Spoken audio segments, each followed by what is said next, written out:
Abram a sua Bíblia comigo no Evangelho que escreveu Lucas, capítulo de número 15.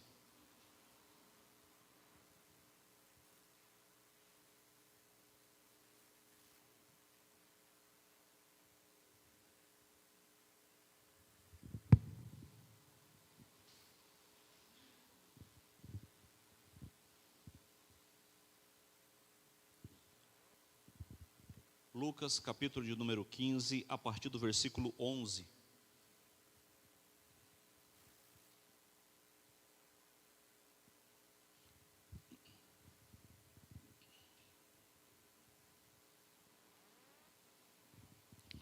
Lucas 15, verso 11, nos diz assim: Jesus continuou: certo homem tinha 2 filhos. O mais moço deles disse ao pai: Pai, quero que o Senhor me dê a parte dos bens que me cabe. E o pai repartiu os bens entre eles. Passado não muitos dias, o filho mais moço, ajuntando tudo o que era seu, partiu para uma terra distante e lá desperdiçou todos os seus bens, vivendo de forma desenfreada. Depois de ter consumido tudo, sobreveio àquele país uma grande fome, e ele começou a passar necessidade. Então foi pedir trabalho a um dos cidadãos daquela terra, e este o mandou para os seus campos, a fim de cuidar dos porcos. Ali ele desejava alimentar-se das alfarropas que os porcos comiam, mas ninguém lhe dava nada. Então, caindo em si, disse: quantos trabalhadores de meu pai têm pão com fartura, e eu aqui estou morrendo de fome? Vou me arrumar, voltar para o meu pai e lhe dizer: Pai, pequei contra Deus e diante do Senhor. Já não sou digno de ser chamado de seu filho. Trate-me como um dos teus trabalhadores. E arrumando-se foi para o seu pai. Vinha ele ainda longe, quando seu pai o avistou, e compadecido dele, correndo, o abraçou e o beijou. E o filho disse: Pai, pequei contra Deus e diante do Senhor, já não sou digno de ser chamado de teu filho. O pai, porém, disse aos servos: tragam depressa a melhor roupa, e vista nele, ponha um anel no dedo dele e sandália nos pés. Tragam e matem o bezerro gordo, vamos comer e festejar, porque este meu filho estava morto e reviveu, estava perdido e foi achado. E começaram a festejar. Ora, o filho mais velho estava no campo. Quando voltava, ao aproximar-se da casa, ouviu a música e as danças, chamou um dos empregados e perguntou o que era aquilo. E ele informou: o seu irmão voltou, e por tê-lo recuperado com saúde, o seu pai mandou matar o bezerro gordo. O filho mais velho se indignou e não queria entrar. Saindo, porém, o pai procurava convencê-lo a entrar. Mas ele respondeu ao seu pai: faz tantos anos que sirvo ao Senhor e nunca transgredi um mandamento seu. Mas o Senhor nunca me deu um cabrito sequer para fazer uma festa com os meus amigos. Mas quando veio esse seu filho, que sumiu com os bens do Senhor, gastando tudo com prostitutas, o Senhor mandou matar o bezerro gordo para ele. Então o pai respondeu: meu filho, você está sempre comigo, tudo que eu tenho é seu. Mas era preciso festejar e alegrar-se, porque este teu irmão estava morto e reviveu, estava perdido e foi achado. Amém. Eu quero falar sobre a importância, e esse texto ele nos mostra isso, a importância do amor incondicional. Essa parábola, ela é de alguma maneira um retrato, ela tipifica, por meio da pessoa desses 2 filhos e do pai, ela tipifica a nossa relação com Deus. Ela tipifica a nossa relação com Deus. Jesus ele profere essa parábola dentro de um cenário muito específico. Jesus ele está rodeado de pessoas, e dentre essas pessoas que estão em torno de Jesus, a maioria dessas pessoas que ali estavam, elas eram identificadas pela classe religiosa da época como sendo os pecadores. E Jesus ele senta, come com esse grupo de pessoas, e ele está dando a essas pessoas algumas orientações. O grupo religioso, os fariseus, olhando para essa atitude de Jesus, eles ficam um tanto incomodados com o fato de Jesus sentar-se à mesa com aqueles que eram identificados como pecadores. Com base nesse princípio, nessa revolta dos fariseus, Jesus ele profere 3 parábolas. A parábola da ovelha perdida, e no final Jesus ele diz que o homem ficou mais feliz pela ovelha que havia encontrado, que estava perdida, do que pelas 99 que estavam no aprisco. Ele conta a parábola da mulher que perde uma moeda, e quando ela a encontra, ela fica tão alegre que ela chama as suas amigas para festejar juntamente com ela. E por fim, e de uma maneira mais extensa, Jesus ele profere a parábola do filho pródigo, que retrata a situação de uma família e como o pai ele vai agir com 2 filhos, o mais velho e o mais jovem. O objetivo de Cristo é mostrar que o amor do Pai para com os perdidos, ele não diminui por conta dos seus pecados, mesmo diante das transgressões cometidas. Observemos que a centralidade da última parábola não está no filho mais novo que vai embora, tampouco no mais velho que fica em casa, e sim no pai que aguarda o retorno do seu filho, de maneira com uma certa expectativa. Eu quero chamar a atenção para alguns detalhes aqui nessa parábola. Primeira coisa, o amor de Deus, ele não nos aprisiona, irmãos. O amor de Deus, ele não é algo coercitivo. O amor de Deus, ele não irá em nenhum momento coagir a vida das pessoas. O filho mais moço, ele chega ao seu pai e por alguma razão, entendendo que a vida na casa do pai não estava da maneira como ele gostaria, ou pelo menos não estava suprindo as suas expectativas, ele pede a parte da herança que lhe cabia, e ele vai embora para uma terra distante. O texto diz que não muito depois que o pai divide o que era dele, esse moço pega essa parte da herança e vai para uma terra distante. Algumas versões vai dizer, viver uma vida dissoluta, ou conforme nós lemos aqui, desregrada. Muito provavelmente, irmãos, se nós contextualizarmos, esse jovem aqui caiu numa vida mundana. Começou a frequentar os bailes funks da época, foi para as baladas, as boates dos seus dias, e o texto diz que com esse estilo de vida, com pouco tempo, tudo aquilo que ele havia recebido foi dilapidado, e é natural que assim aconteça. Mas mesmo o fato de o pai, pelo menos presumir, que algo do gênero aconteceria com o seu filho, ele não proíbe que o seu filho vá embora. Ele não impede que o seu filho tome aquela decisão. Porque o amor de Deus, ele não é aprisionador.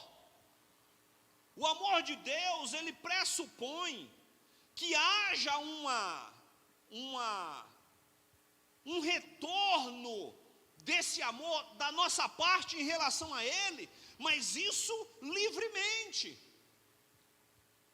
Ele espera que nós venhamos responder positivamente ao seu amor, mas por meio da liberdade e não da coação. O pai não contesta a decisão do filho mais novo de ir embora. Dá a parte da herança que lhe cabe. Da mesma maneira, Deus permite que cada pessoa tome suas decisões, ainda que Ele sempre nos advertirá sobre as consequências das escolhas que estamos tomando. Por mais que Deus ele esteja vendo que o caminho que estamos trilhando não é aquilo que Ele espera, Ele não impede que cada um tome as suas decisões. Ele apenas nos adverte dos perigos de seguir esse caminho. No evangelho que Mateus escreve, na parábola dos dois caminhos, do capítulo 7, Jesus ele fala de um caminho largo com porta estreita e de um caminho espaçoso com porta larga. Ele orienta qual o caminho deve ser escolhido e quais o final desse caminho. Mas ele em nenhum momento proíbe que ninguém escolha um ou outro. Ele ainda diz com exatidão que poucos são os que escolhem o caminho estreito, da porta apertada. Mas a grande maioria irão optar pelo caminho largo de uma porta espaçosa. No entanto, ele diz qual é o final de cada um deles. O caminho largo, o final dele é morte. Enquanto que o caminho da porta estreita, esse caminho apertado, ele conduz para a vida. Decidir viver distante da proteção de Deus nunca será uma decisão acertada. Nunca será uma boa escolha viver afastado da proteção do Pai. Por isso, entre os versículos 12 e 14, de modo sucinto, esse trecho ele retrata da penúria em que caiu o filho mais novo na terra distante, depois de pouco tempo de vida dissoluta. O texto mostra com muita clareza quais são as consequências da escolha deste jovem. Houve fome naquela terra e ele começou a viver em ruínas. Após gastar toda a sua fortuna, uma epidemia de fome eclodiu desafortunadamente em todo aquele país. No estrangeiro, onde ele acreditava poder viver em liberdade irrestrita. O pecado, ele traz essa falsa percepção de que viver afastado da presença de Deus nos proporcionará uma liberdade. Essa é a falsa ilusão proporcionada pelo pecado. Porque distante de Deus, irmãos, a única coisa que nos resta é viver em escravidão. A escravidão do pecado. Tomemos a vida do filho pródigo como um exemplo, para compreendermos que distante de Deus não há liberdade. Pois não existe cativeiro mais aterrorizador do que o que é proporcionado pelo pecado, irmão. Não há cativeiro pior do que aquilo que é proporcionado pelo pecado. Distante da casa paterna, nos sujeitarão às atitudes mais indignas possíveis. Esse jovem é um jovem judeu, observador das leis mosaicas, dos princípios estabelecidos por Deus. E dentre esses princípios, contido na lei de Moisés, porcos não era algo que deveria ser criado por um judeu. E quando esse jovem vai a um homem rico daquele país em busca de um trabalho, em busca de um emprego, imagina o que lhe sobra, irmão, para ele fazer. Ele foi trabalhar cuidando de porcos, aquilo que para ele, dentro da sua cultura, era uma das coisas mais indignas que poderia sobrar para alguém. É dentro desse cenário, é em um momento de fundo do poço, como o que esse jovem está vivendo, é que a reflexão começa a vir à sua mente. E ele começa a se lembrar de que na casa do seu pai, até mesmo os trabalhadores, até mesmo os empregados, tinha fartura de alimento. Ele diz: como é que pode? Peguei a parte da minha herança, vim viver a minha vida, e agora um cenário como esse se instaurou. E ele diz: na casa do meu pai até os trabalhadores têm alimento com fartura, e eu, que sou o filho, pereço de fome. Segunda coisa, meus irmãos, que eu quero chamar a atenção, é para o arrependimento como fonte para o perdão de Deus. Só existe uma maneira de nós alcançarmos o perdão de Deus: nos arrependendo. Esse jovem, mediante a sua reflexão, ele diz: eu vou me levantar, eu vou voltar para a casa do meu pai, e vou dizer para ele: pai, eu pequei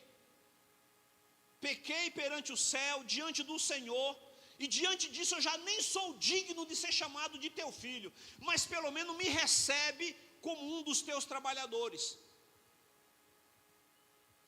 Na extrema miséria, em terra estranha, esse jovem, ele caiu em si.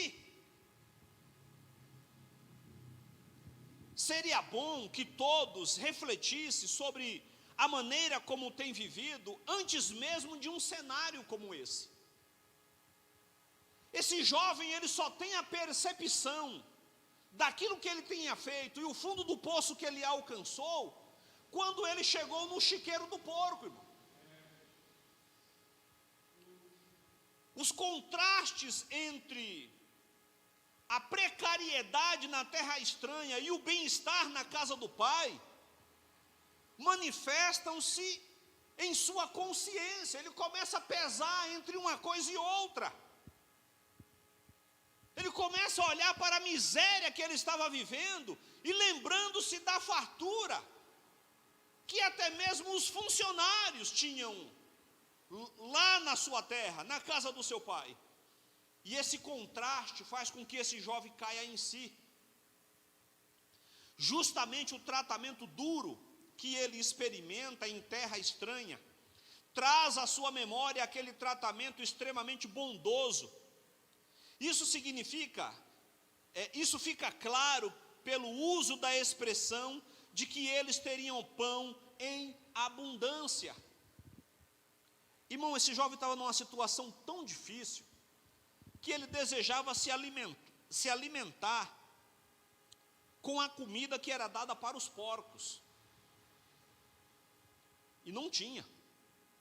O texto diz que ninguém lhe dava nada. Havia um desejo de comer a comida do porco, e nem assim ele conseguia, nem isso mesmo ele conseguia.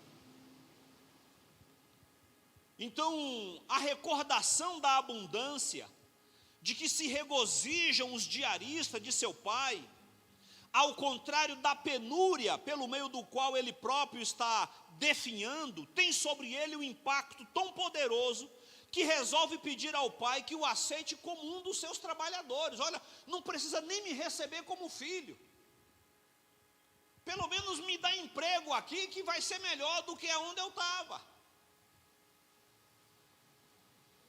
Ele descreve o seu pecado como cometido contra o céu e diante dos olhares do pai. Tinha consciência de ter violado os mandamentos daquele que está entronizado no céu. Ele diz: olha, eu pequei diante do Senhor e pequei perante os céus, e é por isso que eu não sou mais digno de ser chamado de teu filho. Depois de confessar o pecado, ele pretende expressar que este o tornou indigno da condição de filho. Dessa maneira, ele abre para si o caminho para pedir que o pai contrate como um dos seus trabalhadores. Apenas o arrependimento pode nos trazer de volta aos braços de Deus. Terceira coisa, há alegria no céu quando um pecador se arrepende. E o texto aqui, ele reflete essa questão. Em todas essas parábolas, ela conclui com a expressão de alegria.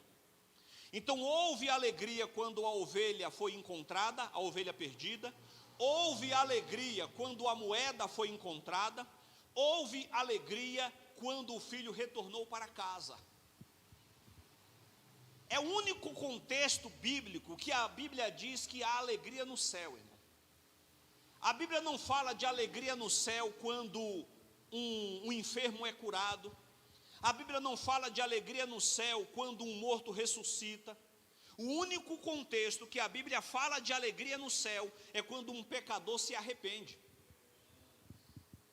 Tamanha é a importância dada para essa necessidade. A alegria mediante o arrependimento. Quando o filho confessa a sua culpa, o pai ele responde ordenando que ele seja completamente reintegrado aos direitos de filho. Porque quando ele vem pelo caminho, irmão, o pai avista ele de longe. Certamente o pai dá uma olhadinha, vê aquele homem todo mulambento vindo pelo caminho, diferente daquele que havia saído, com uma polpa muito grande. Mas aquele andar certamente era inconfundível, é o meu filho. Ele corre ao encontro desse filho, abraça, beija ele. E quando o filho profere essas palavras, pai, eu pequei, não sou digno de ser chamado de teu filho, me recebe como um dos teus trabalhadores. O pai, ele não permite que o filho conclua a sua fala. O pai chama os servos e diz, trazei para ele uma veste nova, coloque o anel no seu dedo, sandália nos pés. Outra coisa, mata o bezerro cevado, mata lá o bezerro gordo, aquele animal que havia sido preparado para um momento de festa, para um momento de alegria. Esse momento de alegria surgiu. Comemoremos, vamos nos alegrar, porque este meu filho estava morto, reviveu, tinha se perdido e foi encontrado. A nova ordem aos servos para que tragam um novilho, mas não qualquer um. Não era qualquer novilho, irmãos. Era para trazer o mais gordo, aquele que estava sendo cevado para esse momento. O animal de abate específico que ficava de prontidão na estrebaria para uma oportunidade festiva. E a oportunidade havia chegado. O convite que esse pai faz para todos os parentes e funcionários é um convite para se alegrar, regozijemo-nos. Essa expressão de alegria, ela expressa que todos os mandamentos, todos os membros da casa devem participar dessa alegria festiva. O amor criativo do pai para com o filho, retornando, empenha as melhores coisas e até mesmo demonstra como o filho é bem-vindo ao coração feliz do pai.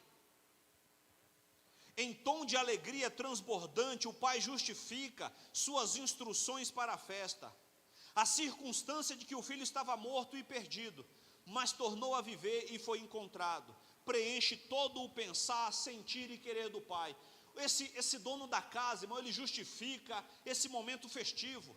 Para tudo, vamos se alegrar. Qual é a razão para a alegria? A razão é que o meu filho voltou. A razão para esse momento tão pontual é que esse meu filho havia se perdido, ele foi encontrado de novo. Ele estava morto, mas agora reviveu. Vamos nos alegrar, vamos comemorar esse momento. quarta coisa que nós observamos, e aí eu quero apresentar, porque agora eu apresentei só pontos positivos, né? Mas eu quero apresentar um ponto negativo nessa história toda, que é o perigo de ter o coração enrijecido pelos aspectos cerimoniais da religião. Porque dentro desse cenário, irmãos, dentro desse momento festivo, de alegria, de transbordar, aparece o filho mais velho. O filho mais velho está vindo do campo, ele não sabia. Os irmãos esqueceram, estavam tão envolvidos com os preparativos da festa, que esqueceram de mandar uma mensagem para o WhatsApp dele, para ele vir embora. Vem embora, que vai começar uma festa, né? Você está no campo aí, então volta, vem mais cedo, volta mais cedo que nós estamos matando aqui o bezerro. Esqueceram de mandar uma mensagem para ele. E quando ele chegou, a festa já estava rolando, irmão. E o texto diz que há um enrijecimento no coração do filho mais velho. Existe um grande perigo, meus irmãos, de estarmos perdidos dentro da igreja. Há um grande perigo de estarmos perdidos dentro da igreja. A atitude do filho mais velho demonstra que ele estava distante do pai, mesmo morando junto, e que os seus pecados eram tão nocivos quanto o do seu irmão mais novo. Eu costumo dizer que essa parábola não é a do filho pródigo, é a dos dois filhos pródigos. Porque tanto o filho mais novo que havia ido embora estava perdido, quanto o filho que havia ficado também estava perdido. Ele só não tinha ido embora, mas estava perdido do mesmo jeito. E a sua atitude demonstra isso. O seu comportamento demonstra isso.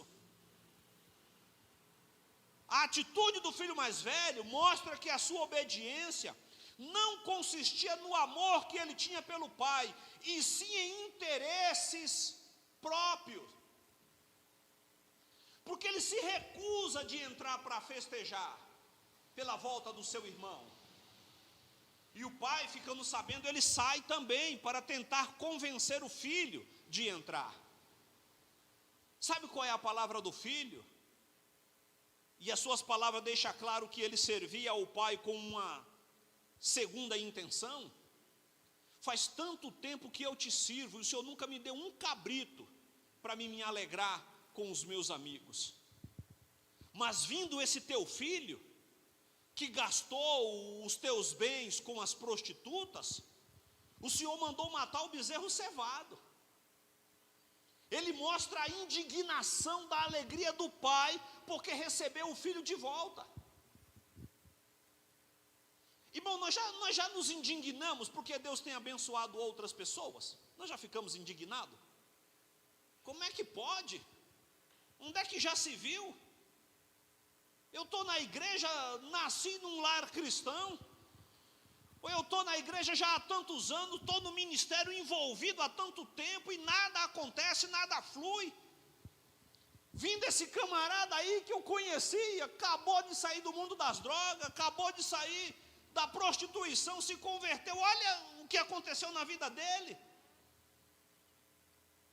Esse tipo de sentimento já rodeou o nosso coração, porque esse era o sentimento do filho que havia ficado. Como assim? O Senhor matou o bezerro cevado, não era nem para ter recebido, como assim? Para mim nunca foi dado nada, agora para esse aí já chegou ontem, chegou recebendo a maior das honrarias. E o pai amorosamente, meus irmãos, olha para esse filho mais velho e diz: meu filho, tudo que eu tenho é teu, o que é meu também é seu. Mas era importante que a gente agisse dessa maneira para com o seu irmão, porque para o filho mais velho já não era mais irmão dele, era filho do pai dele. Porque ele diz: vindo esse teu filho, ele não diz vindo o meu irmão, vindo esse teu filho. Só que o pai diz: vindo o teu irmão.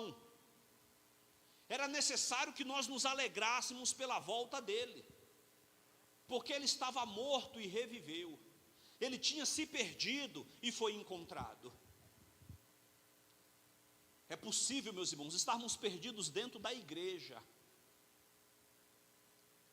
Apenas o fato de estarmos na casa do Pai não quer dizer muita coisa. É um passo importante, mas não quer dizer muita coisa. Apenas isso não resolve.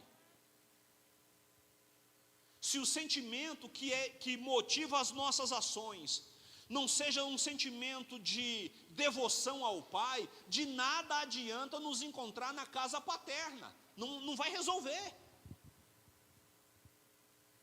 E eu tenho certeza que Jesus ele faz isso de propósito, irmão. Não é sem motivo, é de propósito.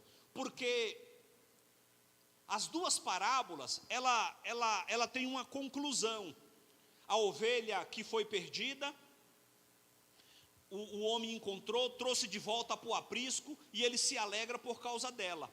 A moeda que a mulher havia perdida, ela encontra, e ela convida as amigas para se alegrar por causa da moeda que havia se perdido. Mas essa parábola, ela termina sem dizer se o filho mais velho entrou. A parábola termina sem dizer se o filho mais velho repensou a sua atitude de não entrar na casa para festejar, e não diz se ele se arrependeu desse seu comportamento e de entrar naquele lugar. No entanto, o amor do pai, ele era estendido tanto para o filho que foi embora, quanto para o filho que havia ficado, e que ambos estavam em pecado. Há muitas pessoas, irmãos, desviadas dentro da igreja. Está desviada dentro da igreja, irmãos. Porque embora esteja na casa do pai, não tem mais relação com ele. Não há mais contato. Não há mais afinidade. Diante dos fariseus resmungões, Jesus ele justifica a sua ação para com os pecadores. Porque veja, essas parábolas, irmãos, elas se dão dentro de um cenário. Qual era o cenário? Eram os fariseus que estavam revoltados porque Jesus recebia os pecadores. Como assim?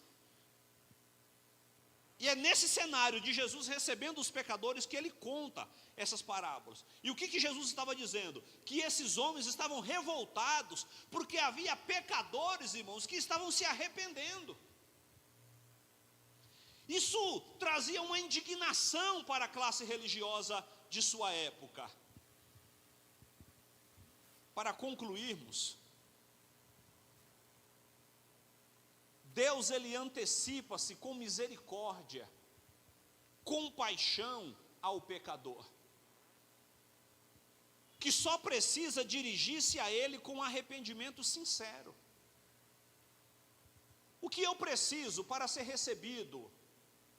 O que eu preciso para ser recebido por Deus amorosamente? Apenas arrepender. Essa era a pregação de Jesus, esta era a pregação de João Batista. Arrependa-se. Arrependa-se.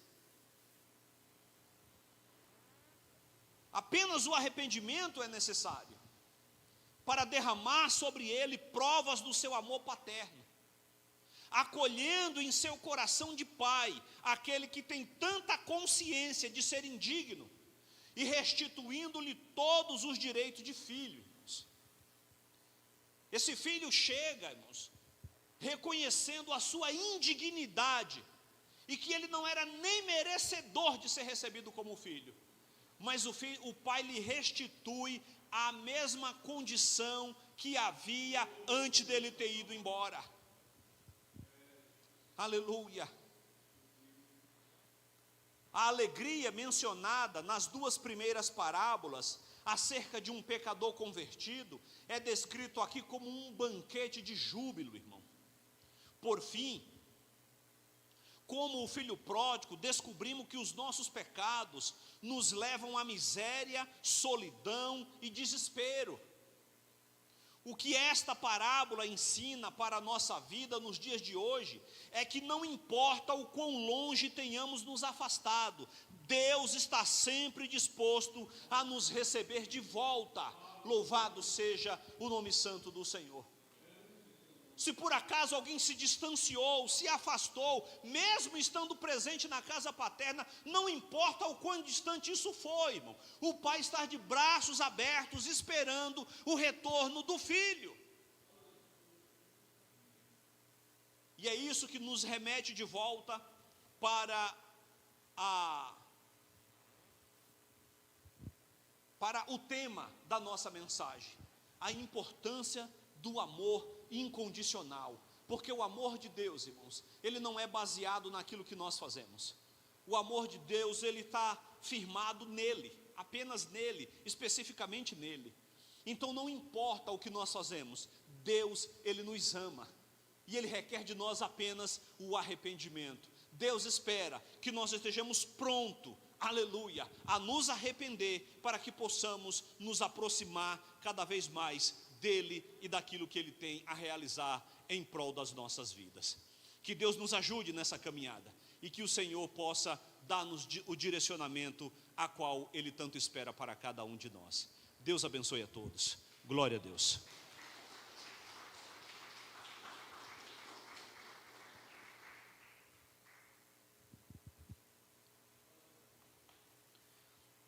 Graças a Deus.